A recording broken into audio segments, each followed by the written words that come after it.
சங்கீதம் 75 நாம் எடுத்துக்கொள்வோம். இந்த சங்கீதத்திலே 10 வசனங்கள் உண்டு.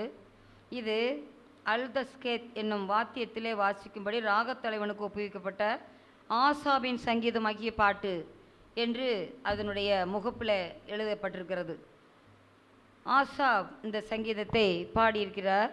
இதிலே நாம் பார்க்கிற போது அந்த உம்மை துதிக்கிறோம் தேவனே, உம்மை துதிக்கிறோம், உமது நாமம் சமீபமாக இருக்கிறது என்று உமது அதிசயமான கிரியைகள் அறிவிக்கிறது என்று சொல்லி முதலாவது வசனத்தில் பார்க்கிறோம்.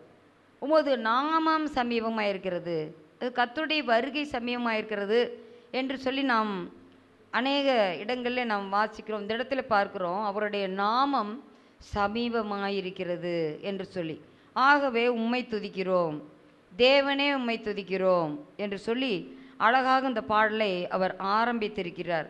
இந்த அவருடைய நாமம் சமீபமாய் இருக்கிறது என்பதை எவைகள் நமக்கு அறிவிக்கிறது? அவருடைய அதிசயமான கிரியைகள் நமக்கு அறிவிக்கிறதா இருக்கிறது. அவருடைய கிரியைகள் நாம் பார்த்து கொண்டே வருகிறோம். இந்த உலகத்திலே நாம் பார்க்கும்போது பார்த்தீர்கள் என்றால் நம் துதியின் ஆராதனை பகுதியிலேயே நாம் சிந்தித்தது போல அவருடைய வருகையின் அடையாளங்கள் ஏராளம் காணப்படுகிறது.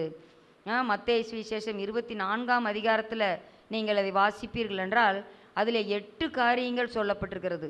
அவருடைய வருகையின் அடையாளங்கள், யுத்தங்களையும் செய்திகளையும் கேள்விப்படுவீர்கள், ராஜ்யத்துக்கு விரோதமாக ராஜ்யமும் ஜனத்துக்கு விரோதமாக ஜனமும் எழும்பும் என்றெல்லாம் நம்ம பார்க்கிறோம். பூமி எதிர்ச்சிகளும் கொள்ளை நோய்களும் இதெல்லாம் வரும் என்று சொல்லி அதில் பார்க்கிறோம். இப்போ அதே போல் நம்ம இந்த உலகத்தில் பார்க்கும்போது கொள்ளை நோய்கள், கொரோனா போன்ற கொள்ளை நோய்கள் நிறைய வந்துருந்தது.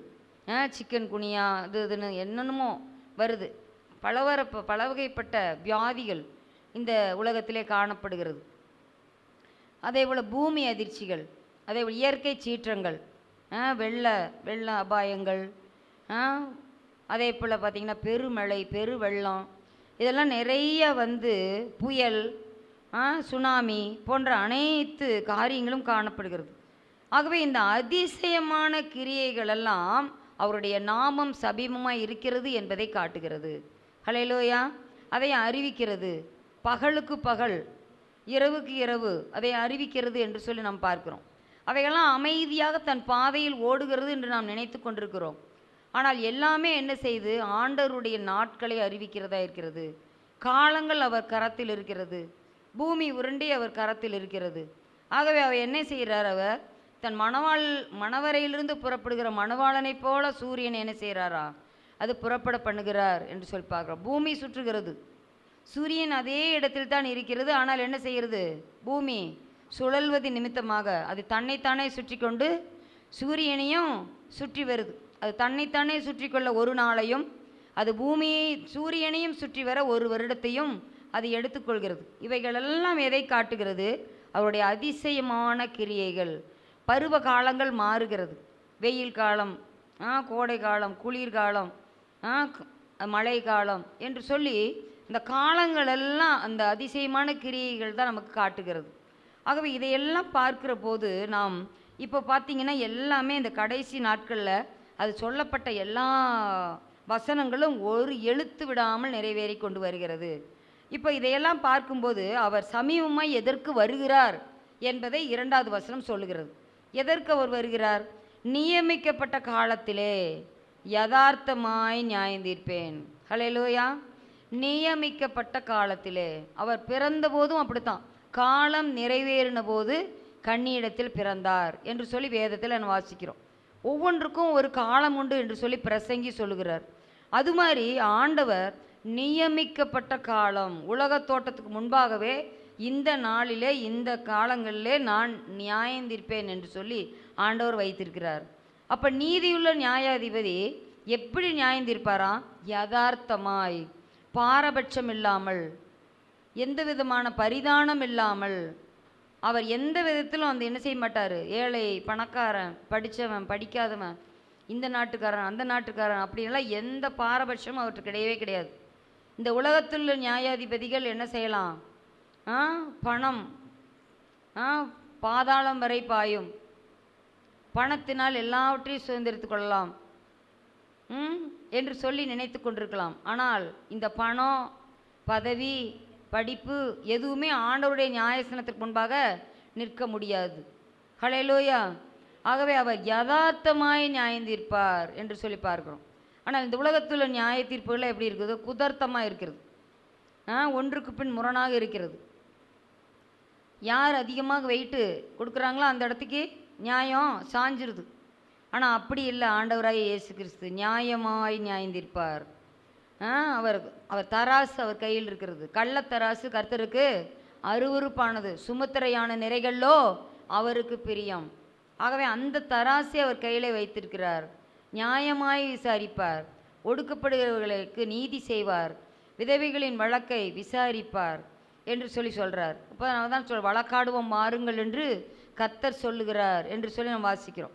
ஆகவே அந்த வழக்குகள் எல்லாம் ஆண்டவர் நியாயமாக விசாரிப்பார். ஒருவேளை என்னுடைய வழக்குகள், என்னுடைய நியாய நீதி நேர்மை எல்லாமே இந்த பூமியில் யாருமே நினைக்கல, பூமியில் யாருமே என்னை கண்டுக்கல, என்னை எதுவுமே எனக்கு எந்த உறவுகளோ உற்றாரோ நண்பர்களோ சொந்த பந்தங்களோ எதுவுமே எனக்கு எந்த உதவியும் செய்கிறதுக்கு முன் வரல. ஆனால் அப்படி சொல்லிக்கிட்டு இருக்கிற அருமையான சகோதரனே சகோதரியே, உனக்கு ஒருவர் நியாயம் தீர்க்க ஒருவர் உண்டு. அவர் உண்மையாய் விசாரிப்பார். ஹல்லேலூயா. அப்போது அவர்கள் எல்லாரும் அதை காண்பார்கள். அப்போ பாருங்க, பூமியானது அதன் எல்லா குடிகளோடும் கரைந்து போகிறது, அதன் தூண்களை நான் நிலைநிறுத்துகிறேன். பூமி கரைந்து போகிறது, அதன் தூண்களை நான் நிலைநிறுத்துகிறேன் என்று சொல்கிறார். இப்போ பார்த்தீங்கன்னா கடைசி காலத்தில் அந்த பூமி வெப்பமடைதல் நிமித்தமாக அந்த ஓசோன் லேயர் அதெல்லாம் என்னாகுது, ஓட்டையாகி அங்கே சூரிய கதிர்கள் வந்து தோல் வியாதிகள், பலவிதமான தோல் வியாதிகளை உண்டாக்கிட்டு இருக்குது. அதே போல் அந்த அதிகமான வெப்பமடைதல் நிமித்தமாக குளோபல் வார்மிங், அது நிமித்தமாக கடலினுடைய மட்டம் உயர்ந்து வருது. பனி மலைகளெல்லாம் உருகுகிறது, பனி மலைகளெல்லாம் அப்படியே உருகிட்டே இருக்குது. ஆஸ்திரேலியாவினுடைய சுற்று வட்டார பகுதிகள் கூட 1 இன்ச்சு அது வரைக்கும் எல்லாமே கடலுக்குள்ளே மூழ்கிட்டு வருதுன்னு சொல்கிறாங்க. அப்போ பாருங்க, பூமி என்ன செய்தான், குடிகளோடு கரைந்து போகிறது. பூமி அப்படியே தண்ணீராக அப்படியே மூடிக்கிட்டே வருது. 71% நீர், இப்போ பார்த்தீங்கன்னா 72% சொல்கிறாங்க. நாங்கள் சின்ன பிள்ளைகளாக படிக்கும்போது 71% நீர் சூழ்ந்திருக்கிறது, 29% நிலப்பரப்புன்னு சொன்னாங்க. இப்போ பாட புத்தகத்தில் பார்த்தீங்கன்னா 72% நீர்னு சொல்கிறாங்க. 1% நீர்ப்பரப்பு அதிகமாகிருக்கு. அப்போ பூமி என்னாகுது, கரைந்து போயிடுச்சு. பார்த்தீங்களா? அதன் தூண்களை நான் நிலைநிறுத்துகிறேன், ஆனாலும் நான் என்ன செய்கிறேன், அது அஸ்திபாரத்தை நிலைநிறுத்திக்கிட்டு வர்றேன் அப்படின்னு சொல்கிறார். அதே போல் இந்த நியாய தீர்ப்பு நீங்கள் பார்த்தீங்கன்னா 7வது வசனம் வாங்க. தேவனே நியாயாதிபதி, ஒருவனை தாழ்த்தி ஒருவனை உயர்த்துகிறார் என்று. அப்போ இதனுடைய விளக்கமானது 10வது வசனத்தில் சொல்லப்பட்டிருக்கிறது.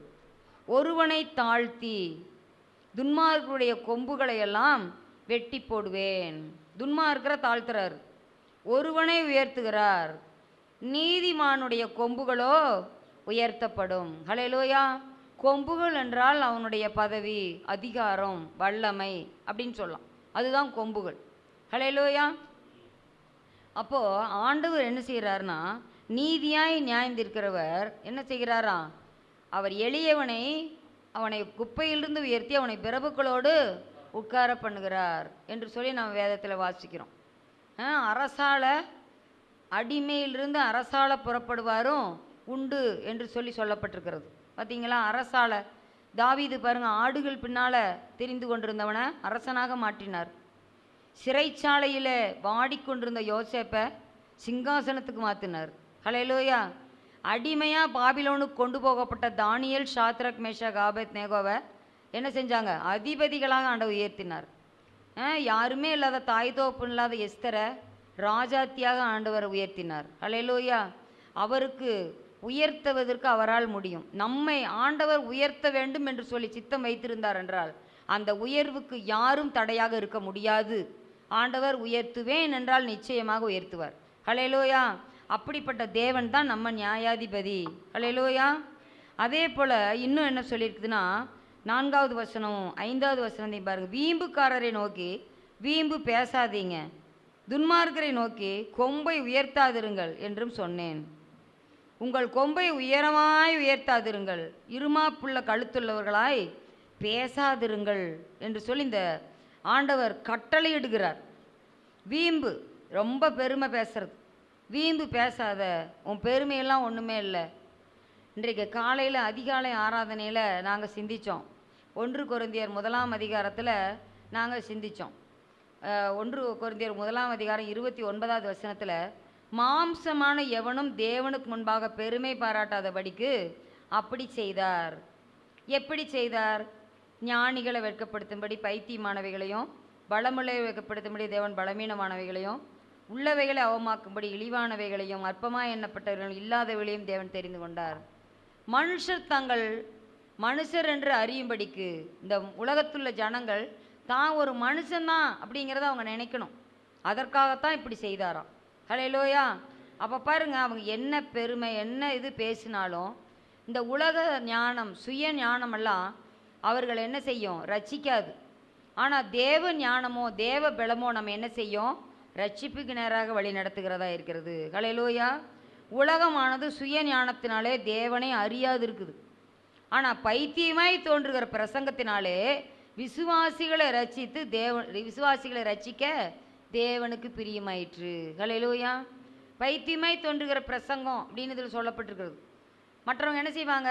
என்ன சொல்லுவாங்க? உலக ஞானத்தில் சுய ஞானத்தில் இருக்கிறவங்க என்னமோ சொல்லிகிட்டு இருக்கிறாங்கப்பா, என்னமோ சொல்லி சொல்லி கத்துறாங்க, அலேலியாங்கிறாங்க, ஏதோ பண்ணுறாங்க அப்படி சொல்லிட்டு அவங்க என்ன செய்வாங்க? அதை பார்த்தா அவங்க பைத்தியமாக தோன்றும். ஆனால் என்ன சொல்லியிருக்குது? 1 கொரிந்தியர் 1:18, சிலுவை பற்றி உபதேசம் யாருக்கு கெட்டு போகிறவர்களுக்கு பைத்தியம். கெட்டு போகிறவங்களுக்கு தான் அது பைத்தியமாக தெரியும். ஆனால் ரட்சிக்கப்படுகிற நமக்கோ அது தேவ பலனாக இருக்கிறது.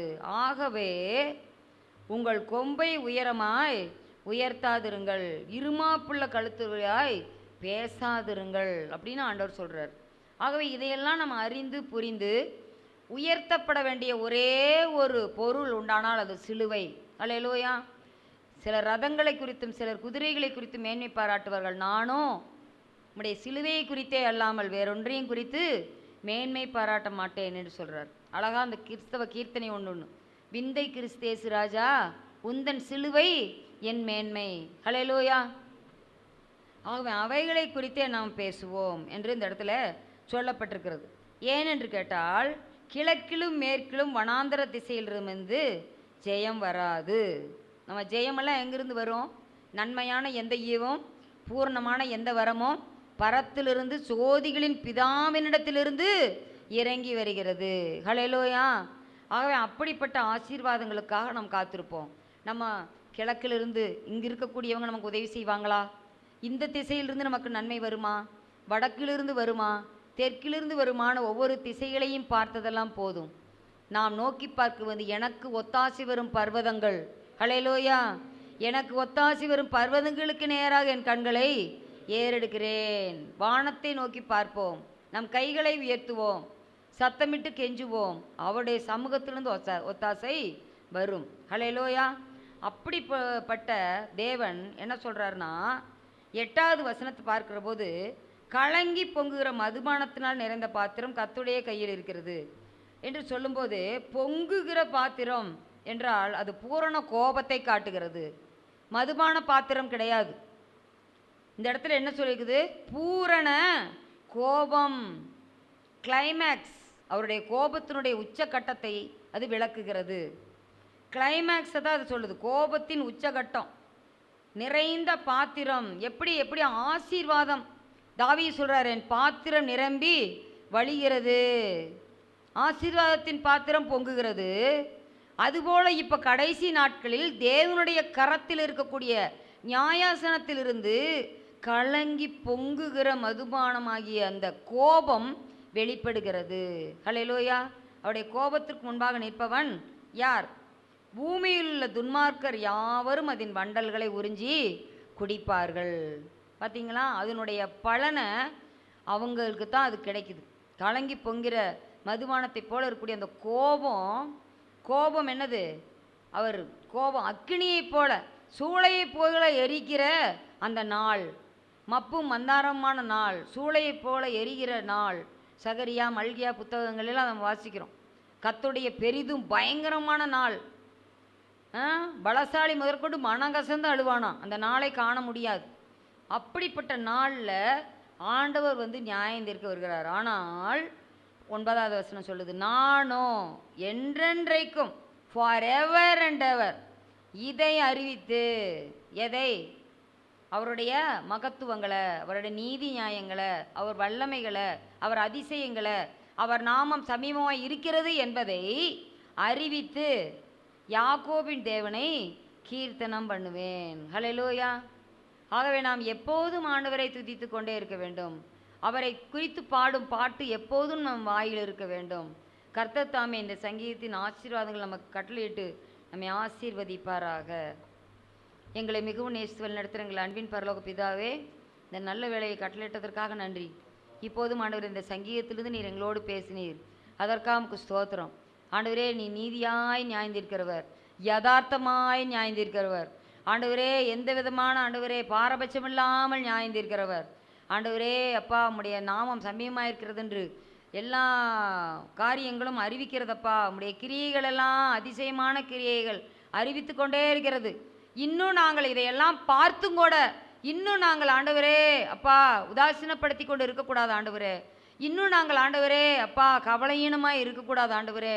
ஒரு விஷயம் ஆண்டவரே, நாங்கள் சீர்தூக்கி பார்த்து ஆண்டவரே, உம்முடைய நாள் சமீபமாக இருக்கிறது எவ்வளவோ சீக்கிரமாக இருக்கிறதோ அவ்வளவாய் புத்தி சொல்லி கொண்டு அவ்வளவாய் திருந்தி உம்முடைய தேவ சமூகத்துக்கு இன்னும் கிட்டி சேர, இன்னும் உம்மோடு இணைந்து கொள்ள எங்களுக்கு நீர் உதவி செய்ய வேண்டுமாய் கெஞ்சுகிறோம் ஆண்டவரே. அவ்வாறு நீ செய்கிறதற்காக ஸ்தோத்திரம். குமாரன் கோபம் கொள்ளாமலும் நீங்கள் வழியிலே அழியாமலும் இருக்கும்படிக்கு இப்போதே அவருடைய பாதத்தை முத்தம் செய்யுங்கள் என்று சொல்லி சங்கீதம் 2 வாசிக்கிறது போல ஆண்டவரே அப்பா, நாங்கள் ஆண்டவரே இப்போதே உம்முடைய கோபத்தை தணிக்கிறவர்களாக நாங்கள் காணப்பட எங்களுக்கு நீர் உதவி செய்ய வேண்டுமாய் கெஞ்சுகிறோம் ஆண்டவரே. அவ்வாறு எங்களுக்கு நீ செய்கிறதற்காக நன்றி. துதி கன மகிமை எல்லாம் உமக்கே செலுத்துகிறோம். இயேசு கிறிஸ்துவின் மூலம் ஜெபங்கேளும் ஜீவனுள்ள நல்ல பிதாவே, ஆமென்.